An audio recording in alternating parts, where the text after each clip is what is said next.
Olá, sejam todos muito bem-vindos ao canal Teacher Drone, cursos abertos de qualificação. Eu sou o professor João Ronaldo Soares e hoje nós vamos dar início a um novo curso aqui no canal. É o curso de formação de garçom, não é? E para dar início na aula de hoje, nós vamos falar sobre a história da ocupação. Olha, gente, é um tema bastante interessante. Com essa aula, nós vamos aprender muito sobre a história e a influência dessa profissão tão importante para o mercado de trabalho. A história do turismo e da ocupação do garçom. Aqui temos uma pintura, um afresco, Maurício Beauvision, Mars, tomando refresco no terraço de café parisiense. É uma pintura do século XIX, 1890, litogravura, integrante da obra Paris Brilhante, Paris, França. Olha aqui, né? Você é capaz de imaginar quando, pela primeira vez, um ser humano deixou sua habitação e deslocou-se no que seria a primeira viagem, necessitou de condições favoráveis para descansar, alimentar-se, proteger-se ou apenas passar a noite. Por exemplo, em outro lugar que não a sua própria casa. Então é aí que vai começar a história da ocupação, né? Com os movimentos migratórios do ser humano e a necessidade que ele tinha no passado de descansar, fazer um pernoite, né? Aí nós vamos ver aí é, os estalajadeiros, né? Eu lembro de quando adolescente brincava de RPG e tinha esse personagem na história medieval. Nós vamos conhecer tudo isso na aula de hoje. Ou talvez em um lugar de casa fosse melhor falarmos em uma caverna? Para termos uma ideia de quando isso aconteceu, é preciso pensar na história da humanidade, pois se acredita atualmente que o ser humano surgiu primeiro em um continente e de lá migrou em várias direções, vindo a se espalhar por todos os cantos do planeta. Depois, ao criar as primeiras e rudimentares embarcações, veio ocupar também ilhas em pleno mar. Então aqui temos uma história, um infográfico, né? Ó, as teorias sobre a origem do homem, Imago História, né? Aqui está o endereço do blog, da onde a gente tirou essa imagem. Então, a ideia de que a humanidade surgiu na África, né? E da África foi migrando, né? Nós sabemos que as primeiras civilizações, os primeiros apovoamentos, né, de seres humanos lá na era Neandertal, nós éramos seres humanos coletores. Então íamos caminhando, né, em busca de alimento e com isso o homem foi migrando até chegar nas Américas, né? Que segundo as pesquisas é onde o último lugar que o homem chegou há 12 mil anos.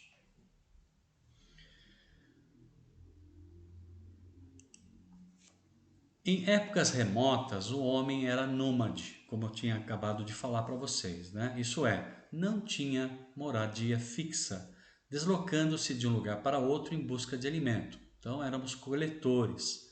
Tanto que, se considerarmos o continente americano, por exemplo, a teoria mais difundida sobre sua ocupação é de que o homem habitou primeiro o norte da América e continuou o trânsito migratório descendo em direção ao sul, alcançando a América Central e a América do Sul, e desta partindo rumo ao extremo sul do continente. Então temos aqui uma gravura, né, por Colin Fernandes, correspondentes científicos para Dale Mayo. Neandertais sobreviveram por volta de 300 mil anos por compaixão, né, uns ajudando os outros. Olha que interessante, né? Vocês não podiam imaginar que a gente vai estudar aí a profissão do garçom e, com isso, conhecendo a história da própria humanidade e os movimentos migratórios.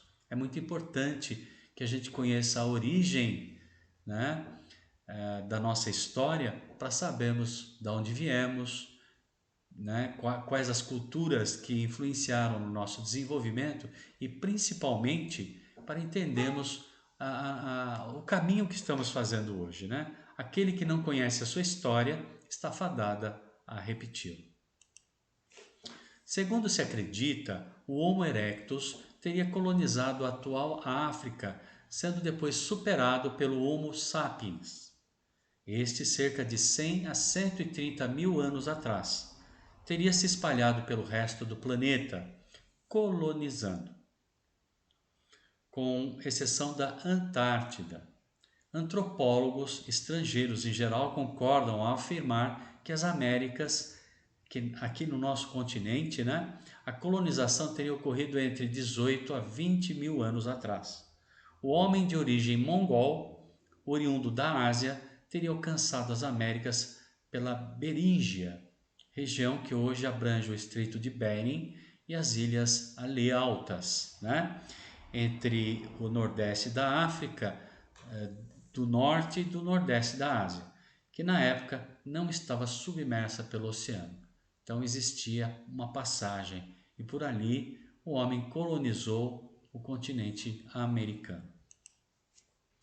Entretanto, Nied Guidon, né, nascido em 1933, vemos aí a foto dela, uma antropóloga, né, renomada arqueóloga brasileira, encontrou vestígios de fogueira cuja análise indicou terem cerca de 60 mil anos e, além de revelarem indícios de o fogo ter sido provocado e controlado pelo homem, ainda apresentam vestígios de pedras trabalhadas, que, segundo a arqueóloga, seriam os de indivíduos de origem australoide-negroide, oriundos da África. Então parece que existe comprovação científica dessa tese de que o homem veio da África e veio caminhando, né, com os seus familiares e com seus amigos, né, na busca de alimentos, até chegar ao nosso continente, pelo Estreito de Bering.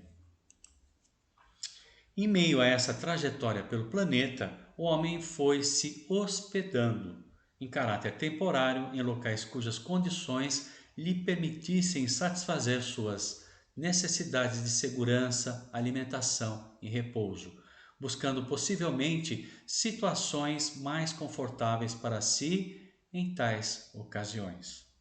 Milhares de anos mais tarde, o homem já considerado moderno perceberia ser possível preestabelecer locais de instalações, assim como serviços que garantiriam condições cada vez mais confortáveis para si e seus deslocamentos, para os quais haveria cada vez mais motivações diferentes daquela da primeira viagem humana. Então a gente está vendo que a partir do desenvolvimento da humanidade, essa necessidade do homem pernoitar, ter um lugar de abrigo e que pudesse se alimentar e que pudesse continuar com a sua viagem, né, remonta a um período bastante longo na nossa história. E o homem foi percebendo que ao criar esse tipo de serviço, também garantia, né, a sua sobrevivência e também uma nova ocupação estava surgindo. Tem um lugarzinho aí, o surgimento da hospedagem. Aqui temos uma gravura, né, promovendo a paz na antiga tradição da trégua olímpica, promovendo a paz na antiga tradição olímpica de Shire America. Então é uma gravura mostrando como é que era, né, no tempo dos gregos. Quando se fala em viagem, logo associamos quase involuntariamente ideias de turismo e hospitalidade, não é isso? Para historiadores, a hospedagem, como hoje a entendemos, atividade econômica no setor terciário de comércio e serviços, teria se iniciado a partir do século VII a.C., em razão da realização de um evento que então ocorria a cada 4 anos na história contemporânea, as Olimpíadas. Olha que interessante. Então foram as Olimpíadas responsáveis pelos primeiros movimentos de estruturação de um local para repouso e prestação de serviços de hospedagem. Surgidas na Grécia Antiga, As Olimpíadas motivavam pessoas a se deslocarem pelo país até a cidade de Olímpia, fosse para participar dos Jogos ou para assisti-los.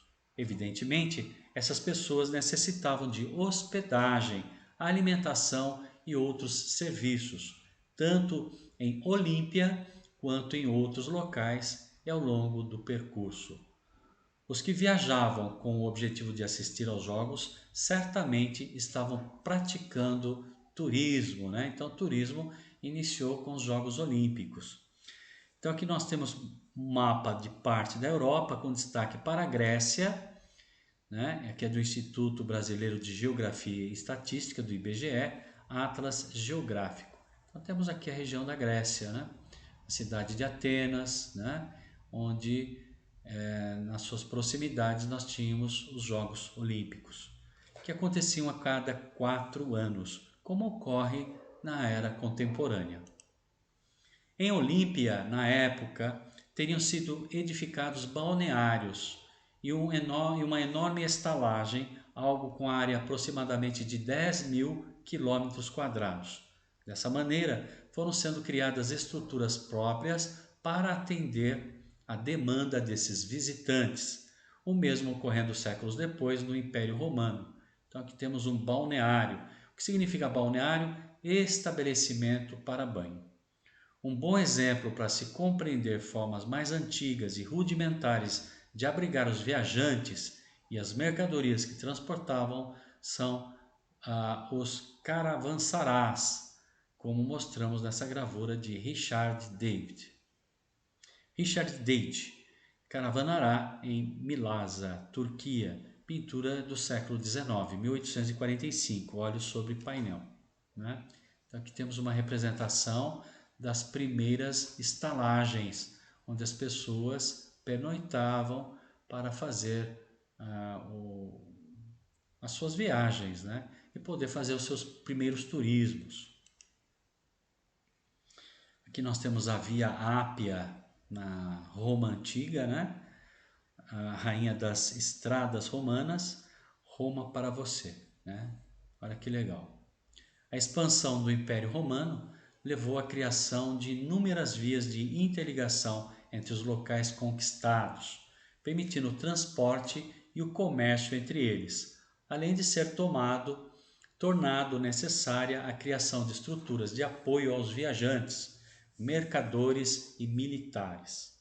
Assim, circos e lutas os circos, né, de lutas e gladiadores ou frequentar balneários também motivavam inúmeras viagens. A rede de vias construída foi se estendendo por todo o império e provavelmente se deve a esse fato o surgimento da frase "todos os caminhos levam a Roma", não é? Porque as primeiras estradas foram pavimentadas pelos romanos para permitir a migração, o transporte e o comércio. Aqui estamos o Santo Sepulcro, né? Tirado do Wikipédia. Com a propagação do cristianismo, houve aumento das peregrinações, muitas em direção à Igreja do Santo Sepulcro, em Jerusalém, erguida em 326 da nossa era, depois de Cristo, pelo imperador Constantino, que viveu de 280 a 337 depois de Cristo. No século VI, os peregrinos passaram a se dirigir também a Roma, daí o termo romeiro. Olha que interessante, vocês sabiam disso? Que o termo romeiro veio dessa ideia das pessoas que se dirigiam para Roma? Então, estudar história é magnífico. A gente entende as origens das palavras, dos costumes, né? E por que as coisas são do jeito que são hoje. Aqui nós temos um monumentalizado, Ruínas Precoces, né? O Museu Histórico de Belo Horizonte. A imaginação museal de Juscelino Kubitschek, né? As ordens religiosas mantinham na época abrigos para viajantes, pobres e doentes, os chamados hospitais. Olha aí de onde veio o termo hospital, né? Com o aumento das viagens, esses locais, muitas vezes junto a mosteiros, tornavam-se incapazes de atender a todos os necessitados e terminavam por se dividir em abrigos para os enfermos, hospitais e os abrigos para os demais, os albergues. A hospedagem, que era gratuita e feita por caridade, só futuramente passaria a ser cobrada, né? Olha que legal. Você sabia? O termo hospitalidade surgiu no Império Romano e deriva de hospitalitatis, palavra em latim que pode ser traduzida como ato de acolher, de hospedar. Hospitium era o lugar, à margem das antigas estradas romanas, em que os viajantes encontravam abrigo, alimentação e até mesmo tratamento médico. Era também chamado de hospedagens ou pousadas. Hóspede deriva da palavra hospitus, estábulo, de stabulum, lugar onde se acomodavam as montarias. Taberna, de tabernae, estabelecimento situado à beira da estrada, fora dos povoados, em que se vendiam produtos locais, comidas e bebidas em geral. Então aqui nós temos a fonte, a Confederação Nacional do Comércio, breve história do turismo e da hospedaria, Rio de Janeiro. As primeiras hospedarias no tempo do Império Romano. Perdão, no tempo do Império português aqui no Brasil. No século XIII, mais especificamente em 1282, em Florença, Itália, foi criada a primeira instituição que reuniria proprietários de estabelecimentos de hospedagem. Trata-se de um grêmio de donos de pousadas. Antes disso, entretanto, em 1254, já vigoravam leis que regulamentavam serviços de hospedagem na França. 2 séculos mais tarde, em 1446, o mesmo se daria na Inglaterra. Nesse país, no século XVI, os hospedeiros passariam a ser considerados hoteleiros. Aqui mapa de parte da Europa, com destaque para a Itália. Instituto Brasileiro de Geografia e Estatística, IBGE. Ok? Embora as primeiras viagens tivessem ocorrido, como vimos, em função de sobrevivência, negócios, lazer, desejo de ir a espetáculos e fé, outras motivações surgiram no decorrer do tempo, como as trazidas pelo Renascimento no século XVI, que introduziria o conceito de viagem com objetivo artístico-cultural, uma vez que no período as manifestações artísticas tinham se multiplicado na Europa, Roma e Florença, passaram a ser destinados, privilegiados pelas elites, esses destinos, né? Olha que interessante. Mata reduzida a carvão, 1830. Félix Emily, uma pintura de óleo sobre tela, né? Mostrando a cultura, né? Surge um novo conceito, hotelaria. Cuidado, transporte steamer. No Rio, Tennessee, no ano de 1860 a 1865, século XIX. Essa foto é original. O desenvolvimento das ferrovias na Europa no século XIX, bem como o surgimento das embarcações movidas a vapor com a segunda revolução industrial, na segunda metade do século, fizeram com que a estrutura de hospedagem, boa parte concentrada à beira de estradas, se transferisse para os arredores de estações e portos. Um novo conceito de hotelaria surgiu, primeiro na Europa e depois nos Estados Unidos da América, deixando de ser privilégio dos nobres aristocratas e passando a atender todos os que pudessem pagar por ela. Então vimos que muito mais tardiamente a hospedaria passou a ser um serviço que servia a todos, né? Passou a se profissionalizar. Esse novo conceito, um local de conforto acessível a todos os que tivessem dinheiro, foi bem representado pelo Hotel Tremont House, inaugurado em 1829, né? Início do século XIX, em Boston, nos Estados Unidos, que apresentava como diferencial quartos privativos com portas e fechaduras para solteiros e casais. Até o momento, o comum eram quartos coletivos. Além de ser o primeiro hotel a fornecer sabonetes de cortesia aos hóspedes, inaugurando assim o conceito de amenetier, fala-se amenities, ou seja, a oferta de um diferencial aos que lá se instalavam. Então aqui nós temos a imagem desse hotel que foi demolido em 1895, ok? Então, vamos ver as mudanças que houveram com a Revolução Industrial. Aqui é o Fordismo, né? Teatete, né? As mudanças na hotelaria, porém, não se restringiam às alterações físicas em hotéis. Primavam-se por um novo diferencial e novos padrões de atendimento, com dignidade, respeito e prezando a privacidade.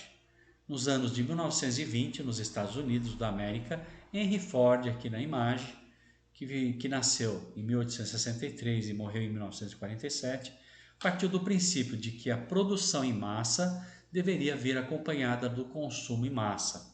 Assim criou um modelo de carro popular e, com apoio de estratégias de marketing, passou a associar ideias de bem-estar ao lazer, promovendo então essa ideia de que o lazer era possível para todos. Então nós estamos entrando para a sociedade de consumo. A criação de mais estradas para automóveis deu espaço ainda ao surgimento de vários hotéis e as viagens que ficaram conhecidas como Stop, Go, Stop. Fala-se Stop, Go, Stop. Ao pé da letra. Significa pare, vá, pare. Após as duas grandes guerras na década de 1950, o desenvolvimento hoteleiro atingiu seu ápice com o estabelecimento de grandes redes hoteleiras em todo o mundo. Aqui temos uma imagem, né, que foi restaurada e pintada, que é um cartão postal de 1950, mostra a fechada do primeiro grande hotel de Cuiabá, certo? Esse hotel, né, era bastante conhecido na metade do século XX. Com isso, nós estamos concluindo, né, a nossa primeira aula do curso de formação de garçom. Estamos falando então sobre a história da ocupação. Na aula de hoje, eu espero que vocês tenham apreciado, nós vimos aí toda a história desde o homem, quando surgiu lá na África e formando as primeiras culturas, né, coletoras, o homem foi migrando, né, do continente africano, depois para os outros continentes, né, chegando ao nosso continente por volta de 12 a 18 mil anos atrás, né. Vimos também uma arqueóloga brasileira comprovando essa tese, né, de que esses homens com essa cultura asiática chegou até o nosso continente. Vimos depois disso a história da hotelaria, passando pela Grécia Antiga, Roma Antiga, até os nossos dias atuais. Eu espero que vocês tenham apreciado a aula de hoje e voltamos a nos ver na próxima aula. Até lá, muito obrigado!